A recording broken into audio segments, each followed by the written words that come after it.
Coming up on Metrofile this week. With this era of social distancing, what is the future of the beauty and lifestyle industry? We speak to beauty entrepreneur Tara Fela-Duro, celebrity hairstylist Ferdinand Oje of Ferdinand Hair, and fashion stylist and CEO of Tiana Empire, Toyin Lawani.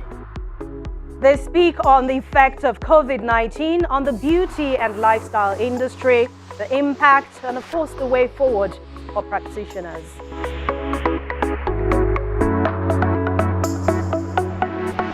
The number of confirmed cases keeps increasing. It's the same story week in, week out.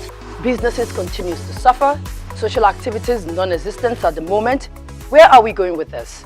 Now that is the question beauty and lifestyle practitioners are asking. Their industry is another one badly hit. Our focus this week. Yes. How will social distancing work for the makeup artist, for example, for the hairstylist, fashion stylist? All that we'll find out from them and the precautions they will be taking moving forward. All right. Welcome to this edition of Metrofile on Channels Television. Thank you so much for joining us.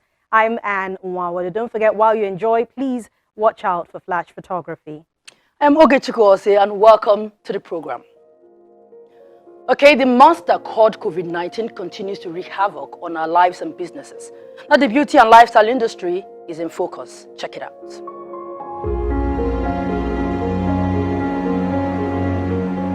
There is no doubt that the current coronavirus pandemic has deeply influenced the daily lives of individuals, in addition to the impact on different sectors of the economy.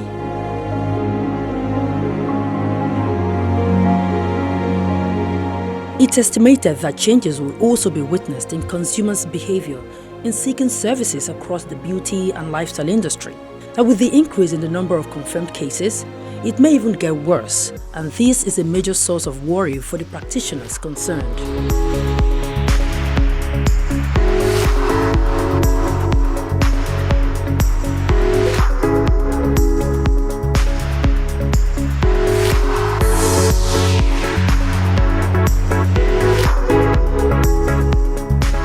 The Nigerian entertainment industry is made up of different subsectors combined to give us that industry that we can all identify with. Now, one of them is the beauty and lifestyle industry, which today is a huge employer of labor. But sadly, the industry is under a huge threat owing to the coronavirus pandemic. Now, with the ease and lockdown, will the industry bounce back? What is the way forward for the industry? And we are here at the House of Tara to speak with the CEO, Mrs. Tara Fela-Duro. Welcome to House of Tara. Unfortunately, we can't hug. You'll have been nice. Social distancing. Yes. A regular working day here at the studio is a busy one, either for makeover for different clients or training of aspiring makeup artists. The current reality, however, means the facility is closed and has been for about 7 weeks now. The CEO, Tara Fela-Duro, a beauty entrepreneur who pioneered the professional makeup industry in Nigeria in the late 90s, explained to us the likely long-term impact it's going to have on the industry. It's a mix of the uncertainty, the surprise that came to all of us in terms of the cancellation of all events, all social gatherings, and of course, social gatherings also share, there's a response that we get from social gatherings, customers, and what have you. That unfortunately is not available anymore. We have 28 stores across the country, and all those stores are closed right now because people aren't celebrating anything, and therefore they're not coming into the stores. And with the lockdown also, that hasn't helped as well. But we also know that in every situation there are always opportunities, and that with every war there would always be those who would be able to take some things out of it. And that's the idea that I've carried along in the last couple of weeks. This is 2 months since we shut down our own business 1 week before government said we should. And I've had the chance to call makeup artists. A lot of the makeup artists who I've called and just trying to check out how they're doing. A lot of them are really sad about what's going on. But one of the things I've also told them is that there is so much opportunities in this time, and we just need to focus on more around the opportunities than the fear.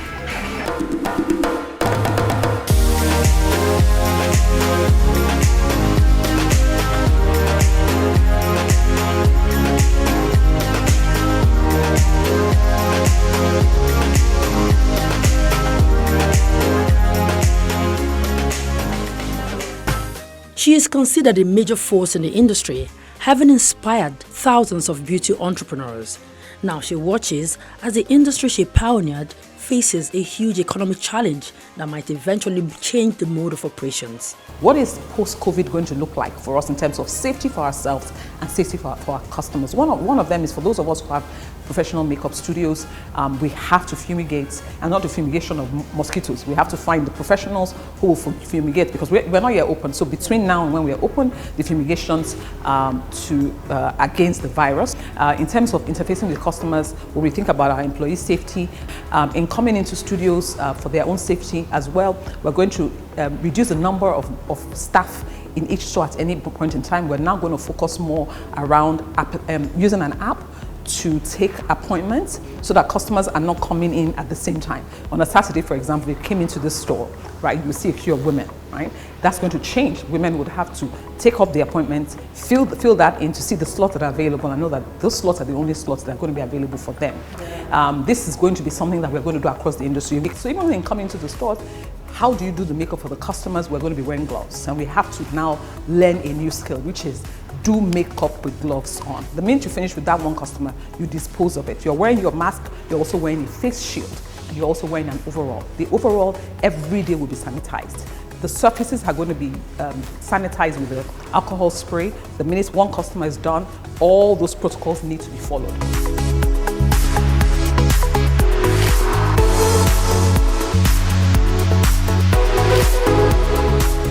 In the meantime, a lot of our industry players, most of whom she trained, are already fine-tuning their online presence, taking advantage of the new wave, and she is all for it. It's amazing how makeup artists are also responding. You know, now they're having virtual makeup classes, right? People are, you know, for professionals who are still going back to work, who are still having professional meetings, that don't want to look like, you know, they have been at home, stuck at home. They're calling on makeup artists, and we're now doing virtual makeovers.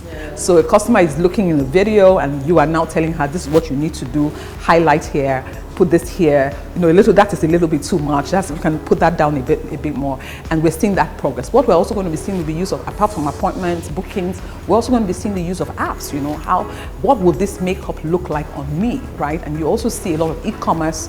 A lot of women may not come into the stores as much as they were doing before, but the makeup will go online, and then people can now begin to buy online and get it delivered to them the same way. This time it will just be a Jumia for just makeup. Yeah, but I think we're just going to take our seats right now, and then we'll continue our question.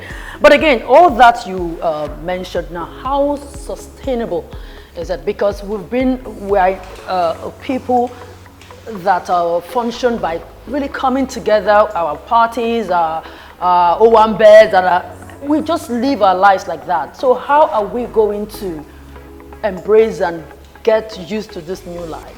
I know that we're people who like to socialize, but you know what? There was a time in Nigeria where we didn't have good enough phones. We couldn't reach people just at the tip of our fingers, and that has changed. That has made us in even our relationship management more efficient. I truly believe that it's a welcome addition to our businesses. Our businesses are not going to stop in terms of the close proximity. It's going to become a premium. But what is now going to be common is the use of technology. We're in a country where a lot of people, if they don't step out of their homes, they are not going to eat. And some makeup artists actually are in that category because they have to come close to people. So you might see a situation where some of them may not want to observe that measure. But what would you really say to them at this time? Well, it's a complicated question, because we are in a country where 90-something million of us are living below the poverty line, and because of that reason, we don't have the kind of accommodation that gives you the liberty to really socially distant. We still live in face me, I face you homes, and I think that we have to really begin to think about other things that can be done to help the situation. But as it is now, my call to makeup artists, who are my constituents at the moment, is to say that, safety over money, and if you know that you're not okay, please, go and take care of yourself. Self-isolate, and if you know that you have clients who may also may have been exposed, please do not engage. And it's only the person who's leaving that is able to eat.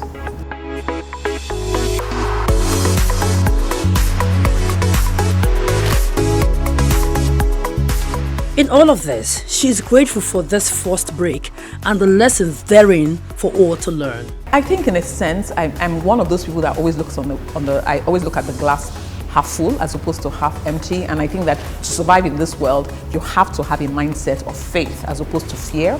And if I look at what has happened so far, I'm grateful that I had the opportunity to spend 2 months, straight months, every day, morning, afternoon, night with my children and my husband in the same house without anybody, and nobody's going out, no meetings, no nothing.